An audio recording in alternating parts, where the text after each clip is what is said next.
다 같이 묵도하심으로 안식일 오전 예배 시작하겠습니다. 다 같이 묵도하겠습니다.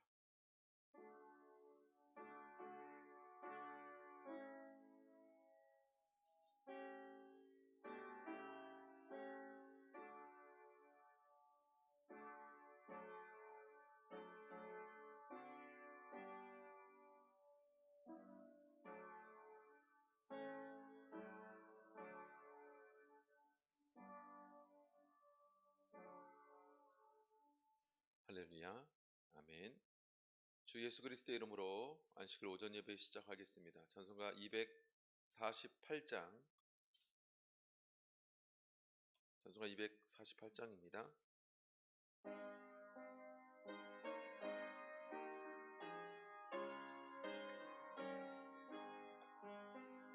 시온의 영광이 빛나는 아침, 어둡던 이 땅이 밝아오네. 슬픔과 애통이 기쁨이 되니 시온의 영광이 비춰오네. 시온의 영광이 빛나는 아침, 메었던 종들이 돌아오네. 오래던 선지자 꿈꾸던 복을 만민이 다 같이 누리겠네. 보아라, 광야에 화초가 피고 말랐던 시냇물을 흘러오네.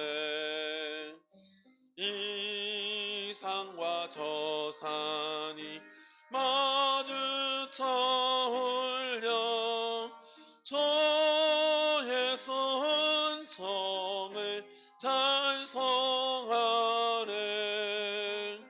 땅들아 바다야 많은 섬들아 찬양을 주님께 드리어라.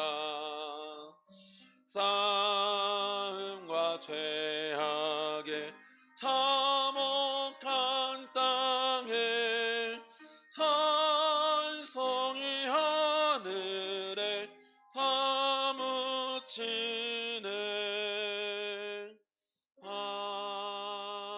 아멘. 기도하겠습니다. 오늘 시간에도 하나님 함께 하셔서 하나님 주시는 이 안식일 우리의 온 몸과 마음을 다하는 그런 예배 될 수 있도록, 그리고 우리의 예배를 받으시고 우리에게 필요한 하나님 말씀 우리에게 주셔서 그 말씀 우리의 능력이 되고 힘이 될 수 있는 그런 귀한 예배 될 수 있도록 이 시간에 성령의 인도하심을 같이 구하겠습니다.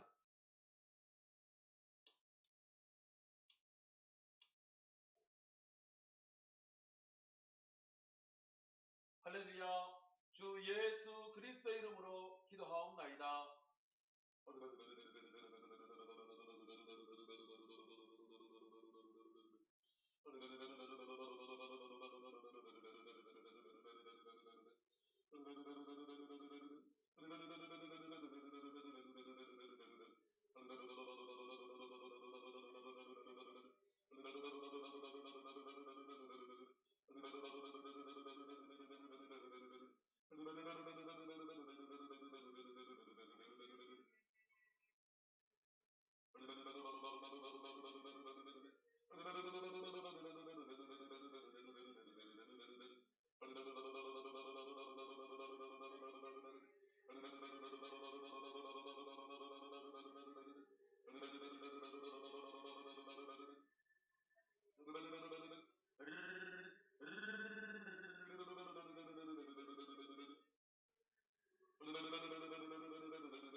자리에 편히 앉아주시기 바랍니다. 먼저 우리 하나님 말씀 같이 찾겠습니다. 시편 37편 1절에서 11절까지의 말씀을 찾겠습니다. 시편 37편 1절에서 11절까지 말씀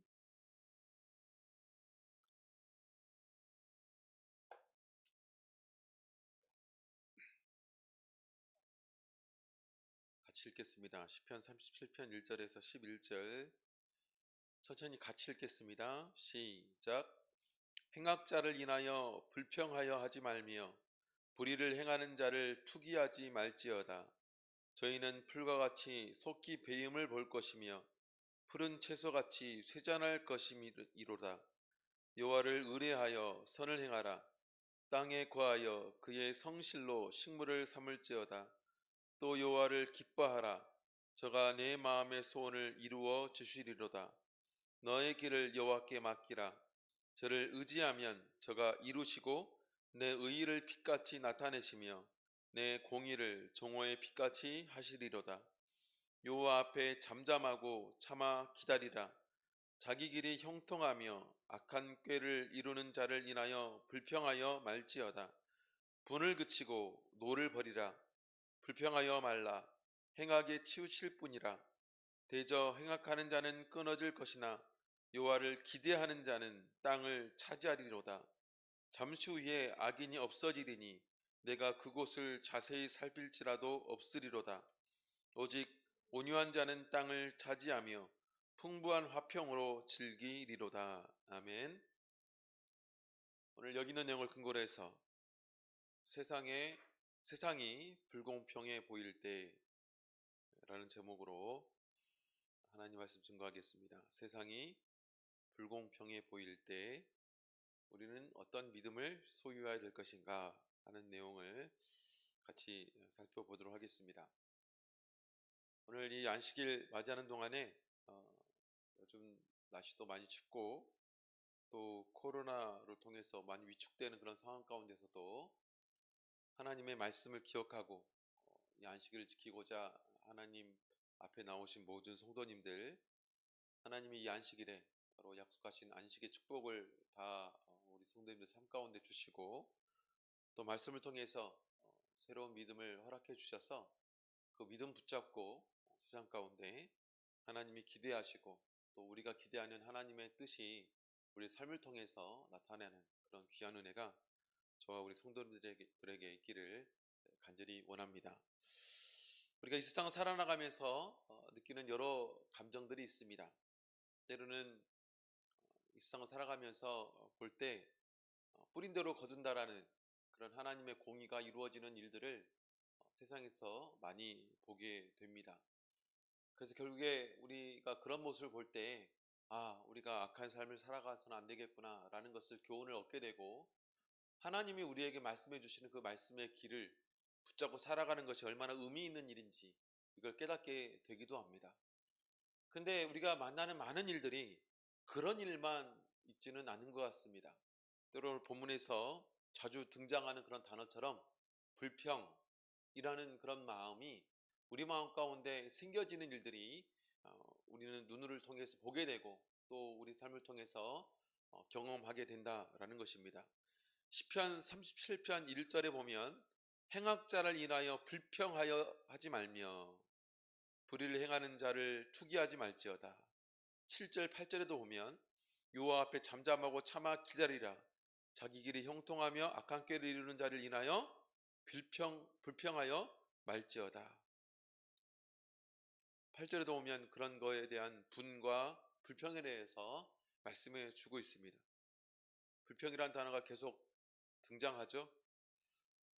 이 단어의 원래 히브리어 뜻은 너무 화가 난 나머지 그 분노가 부글부글 끓어오르는 모습, 너무 화가 나가지고 그 분노가 마음속에 분노가 막 부글부글 끓는 것, 그런 상태를 불평이다 이렇게 이야기하고 있습니다.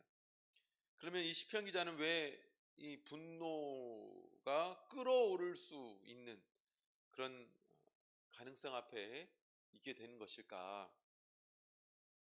1절이 시사하는 내용은 무엇입니까? 바로 무엇 때문에 그렇게 끓어오르는 분노를 느끼게 되느냐? 행악자들 때문에 그렇습니다. 행악자들.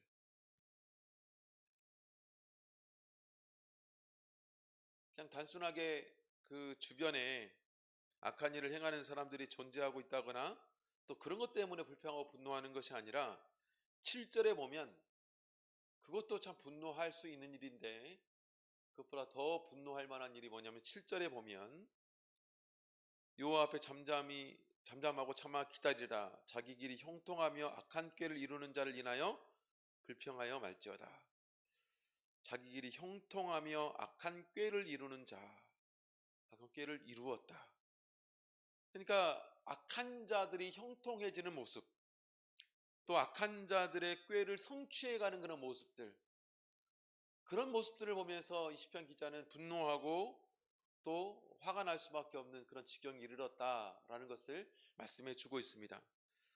왜 악인은 번영하는가? 왜 악인들이 패망하지 않고 기세등등하게 이 세상에서 명예를 가지고 그들이 마치 번영하는 것처럼 보이며 살아가고 있는가? 이것에 대해서 말씀해 주고 있습니다. 미국이나 유럽에서 굉장히 오랫동안 인기를 끌었던 책이 있습니다. 스테디셀러라고 하죠. 그런 책이 있는데 그 책 이름이 뭐냐면 선한 사람들에게 왜 불행이 있는가? 이게 원래 제목은 좋은 사람들에게 나쁜 일이 일어날 때 뭐 이런 제목이라고 합니다. 한마디로 이것이 어떤 내용이냐면 나쁜 사람들에게 왜 좋은 일이 일어나는가? 악인이 왜 형통하는가? 악인이 왜 번영하는가? 사실은 이런 일들은 우리가 이해할 수 없는 일 가운데 하나이죠. 우리가 믿는 것은 세상은 하나님이 지배하시고 하나님이 주인 되셨는데 이런 세상에 어떻게 악인이 형통할 수 있는가? 이런 것들을 우리가 경험하고 볼 때 불평이 일어날 수밖에 없다라는 걸 말씀해 주고 있습니다. 그때마다 느끼는 이 마음속의 자괴감은 뭐냐면 정말 삶은 과연 공정한 것인가? 삶이라는 것은 정말로 공평한 것인가? 이런 질문을 많이 하게 됩니다. 실제로 저도 이런 질문을 아주 어렸을 때부터 가졌던 것 같습니다. 왜 이렇게 세상 불공평한가? 왜 이렇게 공정하지 못하는가? 내 노력과 의지와 상관없이 결정되어지는 것이 너무 많지 않는가? 이런 이게 불평들이 마음속에 끌어오르고 때로는 그것이 삐뚤어지게 반영되는 일들도 굉장히 많더라라는 것입니다. 물론 이것이 시작이 되어서 또 하나님을 찾게 되는 이유가 되기도 했지만 어쨌든 하나님을 찾지 못하는 때로는 우리가 하나님이라는 관점을 놓치고 또 때로는 신앙이라는 것이 성숙하지 못하는 그런 마음을 가지고 있을 때는 이런 일을 볼 때 정말로 이 세상은 공평한 걸까? 가끔 세상에서 일어나는 불공정한 일들에 대한 기사의 댓글을 보면 이래서 내가 기독교를 안 믿는다. 이런 댓글도 굉장히 많습니다. 이런 세상에 하나님이 있다고 말할 수 있는가? 뭐 이렇게 댓글을 다는 거죠. 하나님이 있다면 어떻게 이런 일이 벌어질 수 있는 것인가? 하나님이 있다면 어떻게 악인들이 형통할 수 있는가? 뭐 이런 내용들입니다. 그래서 선한 사람들과 의의를 추구하는 사람들이 오히려 짓밟히고 어려움을 당하고 고난을 당하는 모습을 볼 때 우리 마음속에 일어나는 그런 시험은 무엇이냐면 우리가 이렇게까지 의의를 주장하고 또 오히려 그러면서도 우리가 꺾이는 또 좌절하는 그런 삶을 살아가야 되는가? 차라리 뭐 신념도 또 이상도 그리고 어떤 삶의 철학도 다 내던져 버리고 그냥 그들처럼 살아가는 것이 오히려 좋은 거 아닌가? 이런 마음 가운데 시험이 일어날 때도 있다라는 것입니다. 어떻게 보면 그 시험은 우리 마음 가운데 일어나는 유혹과도 같은 순간들이죠. 그래서 실제 이것에 무너지는 일들도 굉장히 많습니다. 그래서 뭐 크게는 뭐 신앙을 뒤로 하고 나가는 사람도 있지만 작게는 우리 마음 가운데 때로는 하나님을 향한 불평이 자그맣게 자리 잡게 되고 그것이 때로는 커져서 많은 것들을 방해하고 반영해서 많은 것들에 또 불만을 사게 되는 그런 원인이 되기도 하더라라는 것입니다. 그러면 이 불공평해 보이는 세상에서 우리가 승리하는 비결은 뭘까? 이런 불평이 마음속에서 끌어오를 때, 이런 분노가 끌어오를 때 우리가 그 감정을 조절하지 못하고 그대로 지나쳐 버리면 그것도 사실은 때로는 우리 자신의 삶을 파괴하는 일이 벌어지기도 한다라는 것입니다. 그래서 뭐 악인대로 그대로 존재하게 하는 것. 때로는 악인에게 복수하려다가 우리가 당하는 일도 굉장히 많습니다. 어렸을 때 이런 경험이 있는데요. 그 한 악한 친구가 있었습니다.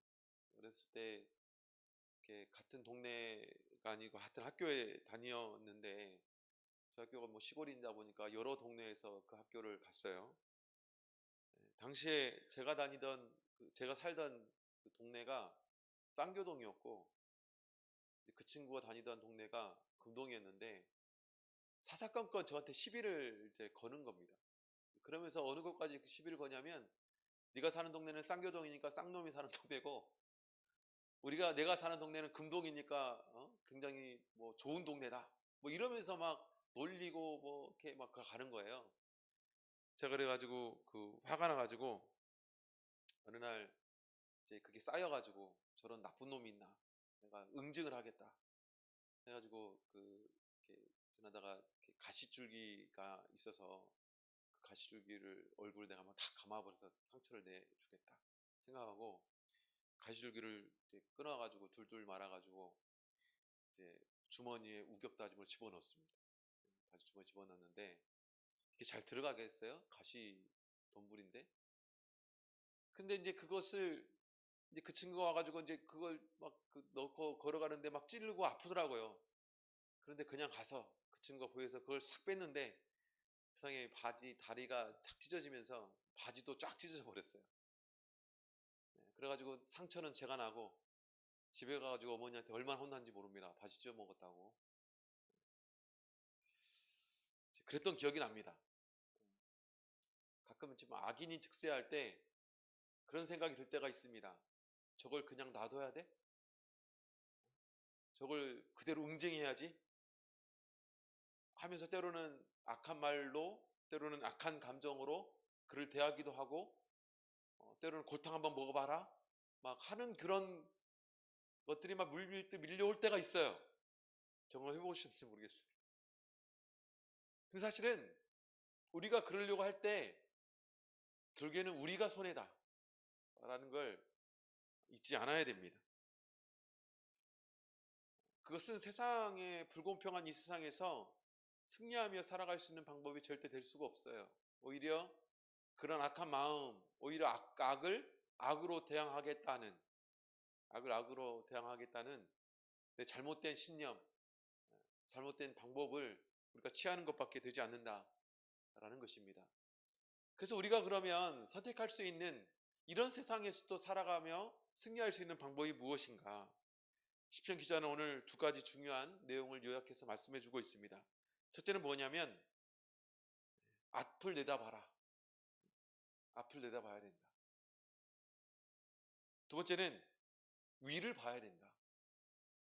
우리는 앞을 내다볼 줄 알아야 되고, 또 두 번째로 위를 쳐다볼 줄 알아야 된다. 앞을 내다본다는 것은 무엇입니까? 악인들이 걸어가는 앞길을 내다볼 줄 알아야 된다는 겁니다. 그리스도인들의 가장 큰 장점 중 하나는 무엇이냐면 바로 그리스도인들이 걸어가는 길과 악인들이 걸어갈 길의 앞날을 우리는 바라볼 수 있다. 그래서 성경에서 말씀해 주는 선지자들만 선지자가 아니라 사실은 그런 지식과 지각을 우리는 가지고 있습니다. 악은 결단코 성공할 수 없다. 선은 결단코 패배할 수 없다. 우리는 사실 이것을 우리는 알고 있습니다. 그것을 우리의 지식과 우리의 앞을 내다보는 예측력으로 사용할 때 우리는 앞날을 내다볼 수가 있는 것이죠. 하나님께서 우리에게 말씀해 주시는 악과 선의 결말, 이것을 우리가 깨닫고 그것을 가지고 앞을 내다보는 사람들은 지혜롭게 삶을 살아갈 수가 있습니다. 당장은 잘 되는 것 같지만 결국 악인들이 어떻게 될 것인가? 앞을 좀 멀리 내다보라는 겁니다. 앞을 좀 멀리 내다보라는 거예요. 그러면 우리는 불평할 필요가 없다. 행악자들이 잘 되는 모습을 인해서 우리가 좌절할 필요가 없다라는 것이죠. 그래서 2절 시편 기자는 대답을 발견하고 있다라는 겁니다. 2절에 보면 37편 2절에 보면 저희는 풀과 같이 속히 배임을 볼 것이며 푸른 채소같이 쇠잔할 것이미로다. 우리의 목전에서 오늘날 우리 한국이라는 그런 나라의 역사를 이렇게 되돌아보더라도 사실은 악인의 결론은 정해져 있습니다. 오래가지 못한다. 마치 풀처럼, 마치 무슨 채소처럼 한 계절 견딜 수도 없고 또 결국에는 다 사라져버릴 그런 것들처럼 말이죠. 그것이 악한 사람들이 악한 방법으로 삶의 어떤 자리를 어떤 간에, 어떤 물질을 어떤 간에 그 마지막 결과는 바로 성경이 이렇게 말씀해 주고 있다라는 것입니다. 그들은 하나님의 심판을 견디지 못할 것이다. 견디지 못할 것이다. 그들은 속히 망할 것이다. 사라질 것이다. 그래서 행악자를 인해서 우리가 불평할 필요가 없다. 이것이 우리를 향한 이 시편 기자의 권면이죠. 우리 다윗의 권면입니다. 이사야 40장을 보시면 아주 실감나는 그런 묘사가 기록되어 있습니다. 본문에 물론 2절에는 풀과 같이 배임을 볼 것이며 푸른 채소까지 사라진다라고 표현했는데 우리 이사야서에 보면 이와 비슷한 내용이 소개되어져 있습니다. 우리 이사야서 40장 6절 보겠습니다. 이사야서 40장 6절 7절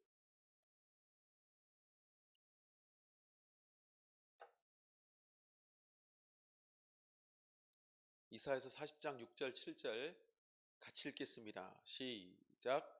말하는 자의 소리여 가로되 외치라. 대답하되 내가 무엇이라 외치리이까. 가로되 모든 육체는 풀이요 그 모든 아름다움은 들의 꽃 같으니 풀은 마르고 꽃은 시들문 여호와의 기운이 그 위에 붐이라. 이 백성은 실로 풀이로다. 이 구절에서 풀이 시들 때 어떻게 시드냐?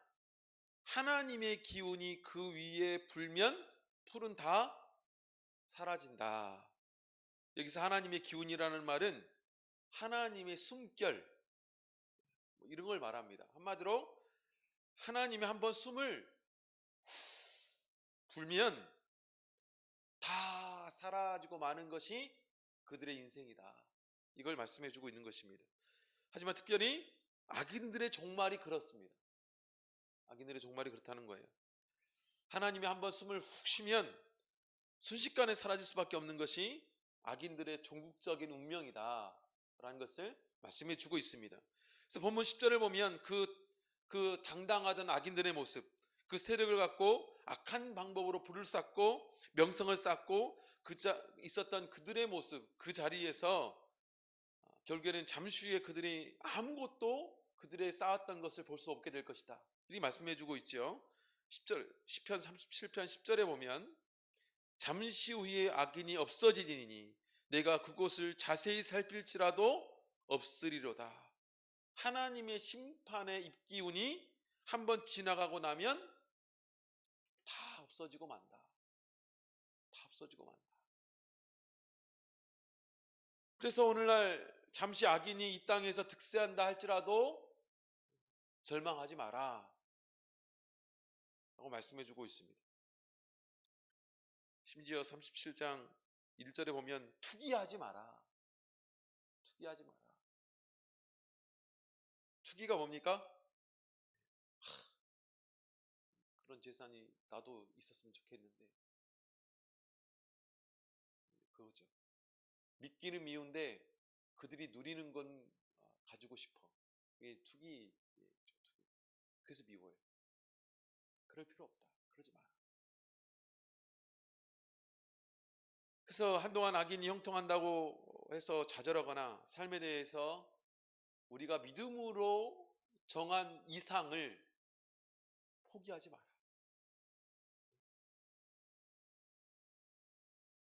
똑같은 주제를 시편 기자가 시편에서 한 번 더 다루고 있는데요. 그 부분에 표현된 악인의 최후에 대해서, 멸망에 대해서 아주 인상적으로 기록해 준 내용이 있습니다. 우리 시편 73편 보겠습니다. 시편 73편. 그래서 시편에서 이 시편 37편과 거꾸로 73편은 행악자들에 대한 심판에 대한 내용이 기록되어 있습니다. 참 특이하죠. 시편 37편과 73편. 우리 73편 12절 보겠습니다. 12절.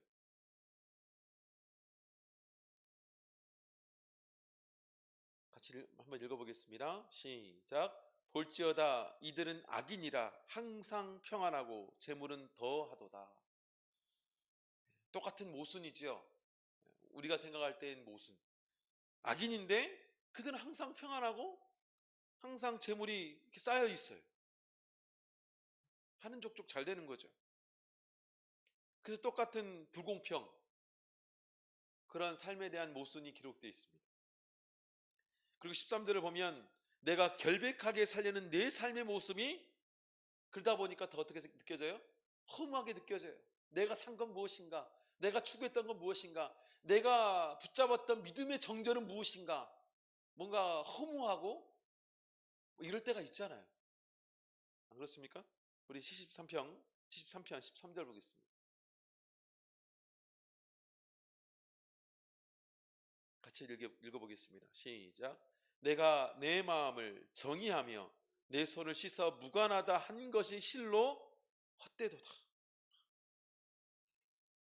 사실 심각한 마음이죠. 심각한 마음입니다. 내 마음을 깨끗하게 정해서 이 세상을 사는 도대체 이유가 내가 무엇이었는가? 저는 악한 사람들 잘 되는 모습을 보고 그 앞에 정말 선하게 정의롭게 공평하게 살려있던 내 마음은, 내 삶은 도대체 무엇인가? 아무런 쓸데가 없는 것 아닌가? 라는 그런 마음 가운데 의심, 시험. 여러분 그런 거 들 때 없으세요?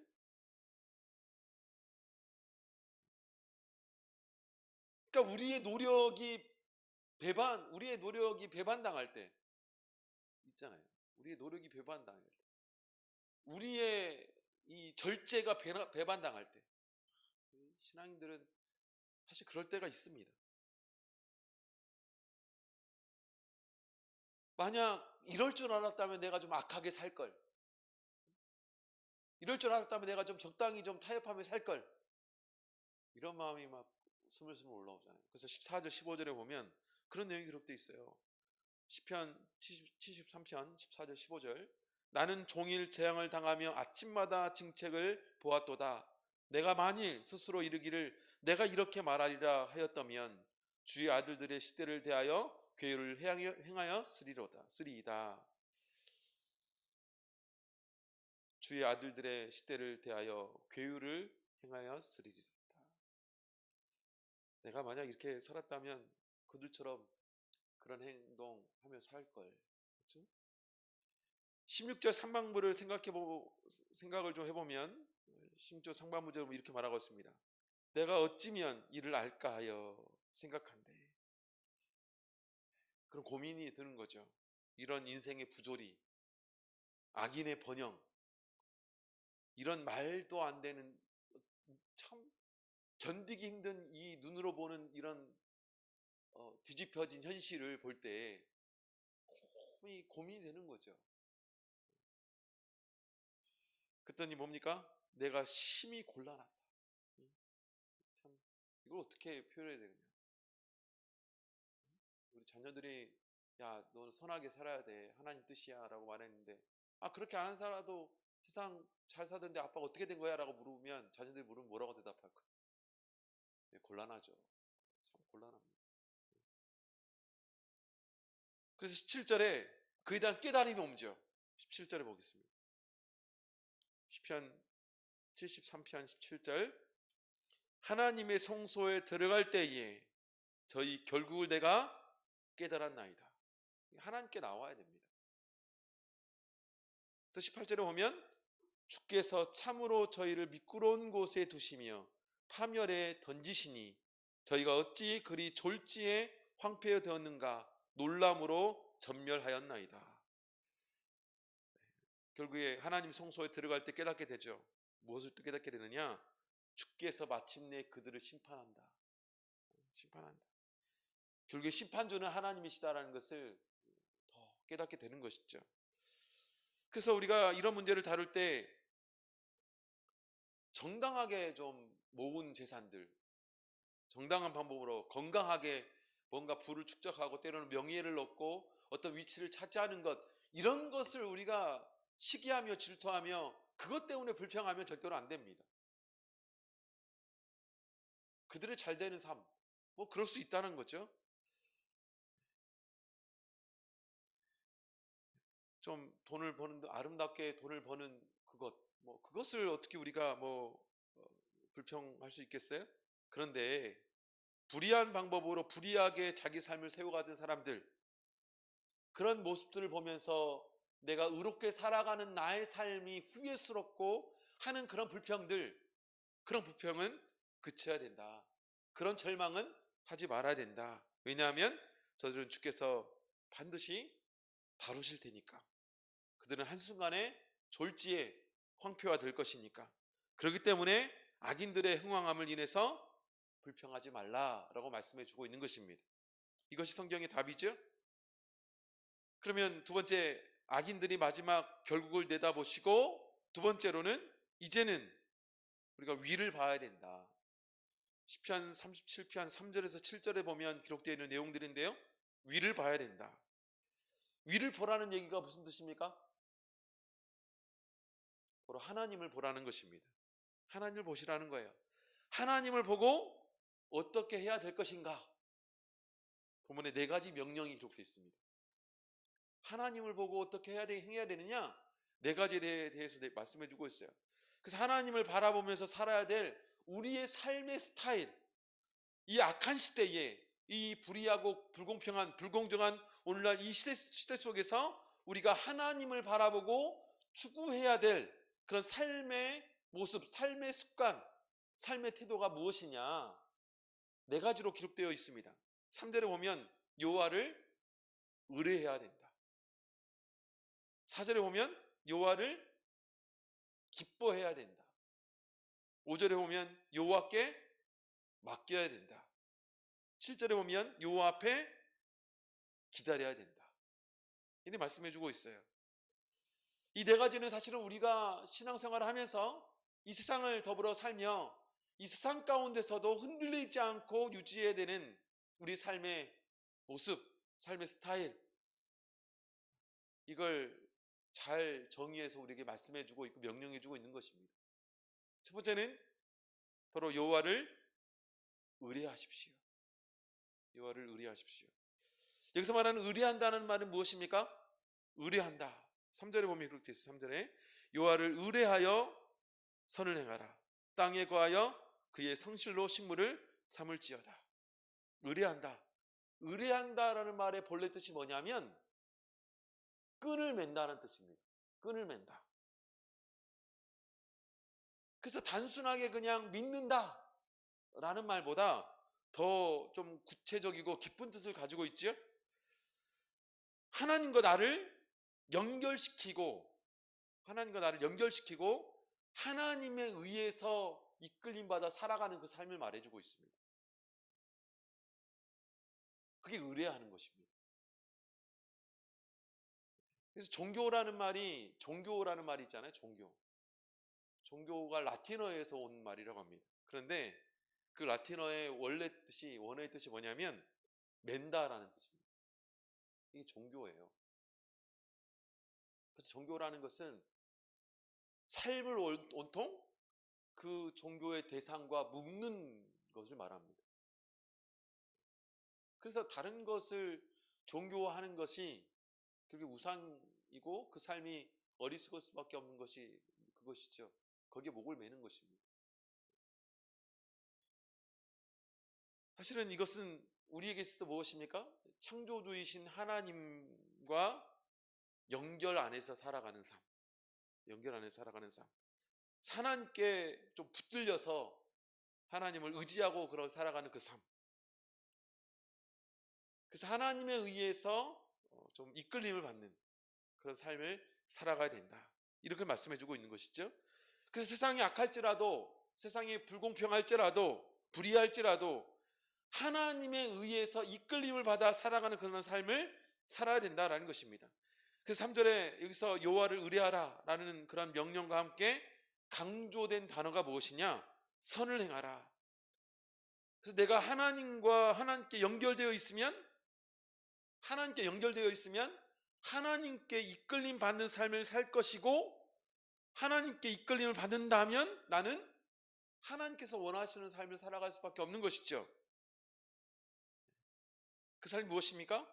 바로 이 세상이 악하고 불의하고 불공평하게 보인다 할지라도 여전히 하나님이 시키는 그 삶, 바로 여전히 선을 행하는 삶을 살아야 된다.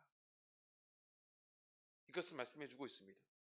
이 악한 시대에 선을 행해봐야 그 선이 무슨 의미가 있는가 하는 그런, 세상이 악할수록 어떤 선한 의욕, 선을 행하고자 하는 그런 의욕, 그 의욕에 대한 좌절감이 생기는 것도 사실입니다. 하지만 시편 기자는 여전히 뭐라 말하고 있냐면 그런 세상이라 할지라도 선을 행해야 된다. 우리가 아직도 선을 행하고 있는 것은 선하신 하나님이 살아계심을 믿고 또 우리가 연결되어 있다는 증거이죠.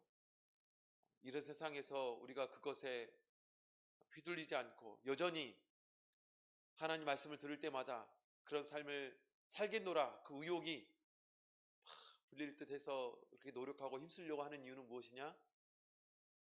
우리가 사실은 하나님께 연결되어 있다는 증거이기도 합니다. 그렇죠? 사실은 악하게 보여도, 좀 불의하게 보여도, 불공평하게 보여도 여전히 우리는 좀 세상을 선하게 살아가야 된다. 이것은 선하신 하나님, 그 하나님이 살아계심을 우리는 믿기 때문에 우리는 그 하나님과 연결된 우리로 하나님의 선하심처럼 선한 그 삶을 추구하며 살아가야 된다는 것입니다. 왜냐하면 우리는 그 하나님을 의지하기 때문이죠. 살아계신 그 하나님을 의지하기 때문에. 불의한 사람들이 잘돼 보이는 것은 일시적인 현상에 지나지 않습니다. 여전히 하나님을 의뢰하고 선을 행하는 삶을 사시기 바랍니다. 결국에 우리가 이 삶에서 축적해 나갈 수 있는 삶의 풍족함은 성실을 식물로 삼아 살아가는 그 삶, 그 삶이 바로 우리에게 주어진 삶이라는 것을 믿으시기 바랍니다. 하나님께서 성실하시기 때문에 우리가 성실하게 그 삶을 추구해 나간다면 반드시 하나님께서는 그 성실의 대가로 식물을 우리에게 주시고 그 식물로 살아갈 수 있도록 해주신다라는 것을 잊지 마시고 모두 여호와를 의뢰하는 그 삶이 저와 여러분 되시기를 간절히 원합니다.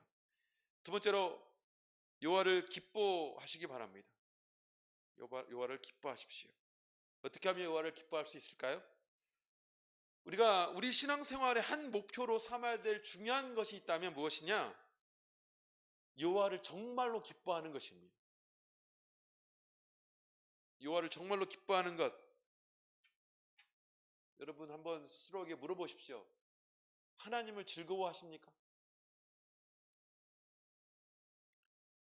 하나님을 생각만 해도 너무 즐겁고 기쁘고 하나님과 함께 있는 것, 그것으로 너무 즐겁고 기쁘신 마음이 있습니까?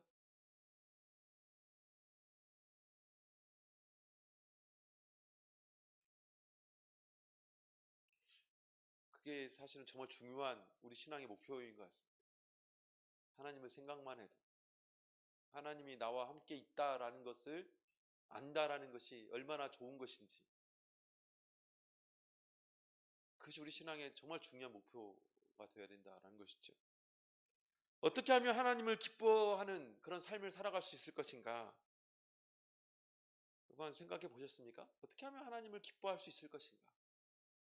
뭐 여러 가지 방법이 있을지는 잘 모르겠지만 제일 중요한 것은 하나님과 많이 교제하는 것입니다. 그게 정말로 중요합니다. 하나님과 많이 교제하는 것. 하나님과 교제를 할수록 그분의 깊이 있는 사랑, 깊은 사랑 속에 빠질 수가 있다. 예전에 한 다큐를 보았는데요. 입양 문제에 대해서 최근에 입양 때문에 불행한 일이 좀 생겨서 좀 이슈가 되기도 하지 않습니까? 입양에 관련된 다큐를 본 적이 있어요. 그래서 그것에서 이렇게 그 아나운서가 질문하는 것이 뭐냐면, 낳은 아이가 더 의미를 갖는가 아니면 기르는 아이가 더 의미를 갖는가 하는 그런 토론을 하면서 그 다큐멘터리를 진행하는 걸 제가 본 적이 있습니다. 그래서 그 예 가운데 가끔 이런 일들을 겪잖아요. 산부인과에서 아이가 바뀌어가지고 나중에 유전자 검사를 해봤더니 내 아이가 아니에요. 어떤 일이 생겨가지고, 그래서 그 산부인과를 추적해가지고 산부인과 그때 출생한 사람들 이렇게 추적해가지고 진짜 자기 아이를 찾는 그런 내용에 대해서 예를 들어 얘기를 해주더라고요. 그런데 나이가 바뀌었다가 나중에 진짜 자기 아이를 발견했는데, 기르던 자식을 떠나보낼 때, 그때가 자기가 낳은 자식을 받아들일 때보다 더 슬프고 더 고통스럽더라는 거예요. 그 자기가 낳은 자식을 받아들일 때의 기쁨이 그걸 상쇄하지 못하더라는 거예요. 낳았지만 시간을 함께 보내지 못했던 자식 때문에 생긴 불편함이 큰 과제로 남더라는 거예요.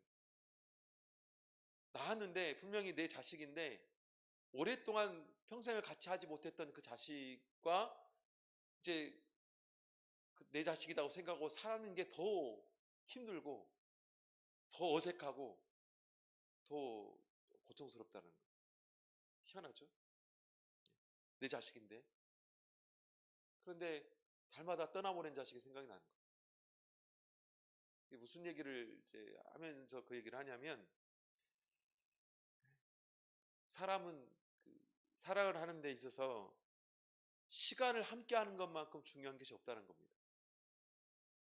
사랑하는 데 있어서 시간을 함께 보낸 것만큼 중요한 게 없다는 거예요.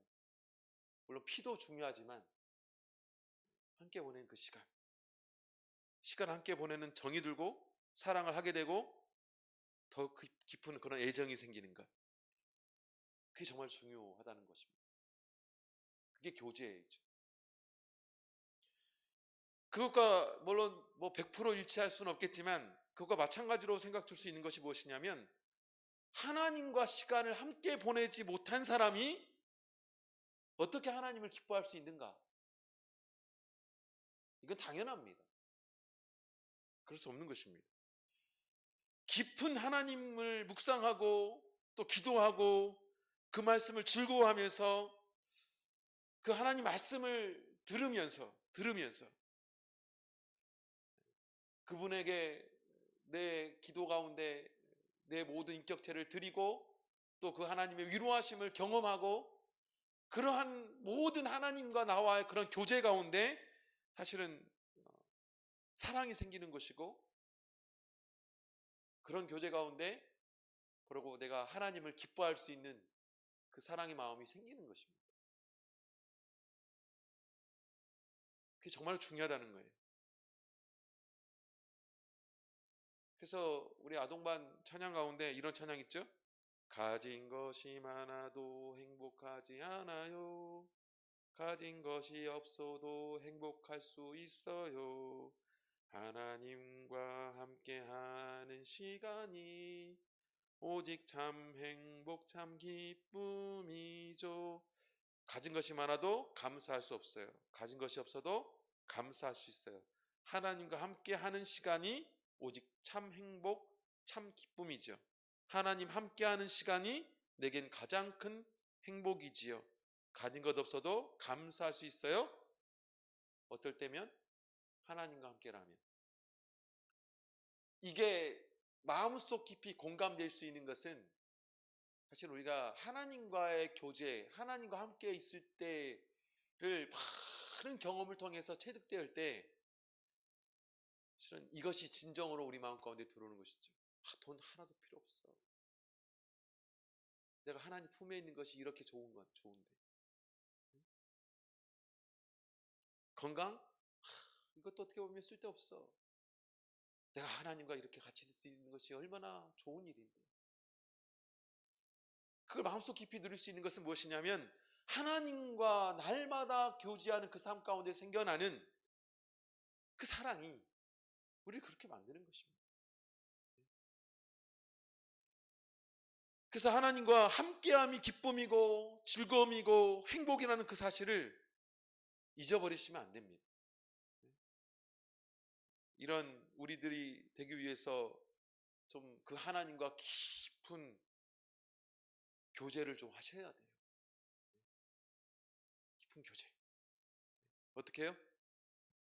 깊은 기도로 하나님께 기도하는 시간. 그죠? 깊은 그 하나님 말씀의 묵상. 그걸 통해서 좀 하나님의 뜻을 좀 헤아리고 저 마음속 깊은 곳에서 올라오는 그 사랑의 찬양. 이런 교제가 좀 깊이 있게 일어나는. 그럴 때 우리는 하나님 한 분이 함께함을 통해서 우리의 삶이 참 기쁜 삶이구나 라고 평가 내릴 수 있는 그 믿음이 우리에게 생기는 것이죠. 그래서 세상이 불의하고 어두워 보인다 할지라도 위를 바라보십시오. 전능하신 그 하나님, 그죠? 그 하나님을 신뢰하고 그 하나님을 기뻐하십시오. 그러면 이 세상에 불공평한 일이 벌어진다 할지라도 그것이 내게 아무런 영향을 끼치지 않아요. 모쪼록 그 하나님을 바라보고 오직 그 하나님을 기뻐할 수 있는 저와 성도님 되시기를 간절히 원합니다. 오늘 오전 말씀은 여기까지 하고요. 나머지 내용은 오후에 같이 또 이어서 살펴보도록 하겠습니다. 같이 기도하겠습니다. 오늘 들으신 말씀 생각하시면서 우리가 이 세상 살아나가면서 하나님께서 우리를 그 하나님 계시는 천국 거기까지 불려가시기 전까지는 우리 세상을 바라볼 수밖에 없고 이 세상과 더불어 우리는 살아가는 관계 가운데 있습니다. 그러면 우리는 보이지 않는 하나님을 믿고 의지하고 살아가는 우리들인데 보이는 이 세상을 바라보며 그것만 가지고 우리가 판단하며 살아갈 수 있을 것인가? 그러면 신앙생활 못하죠.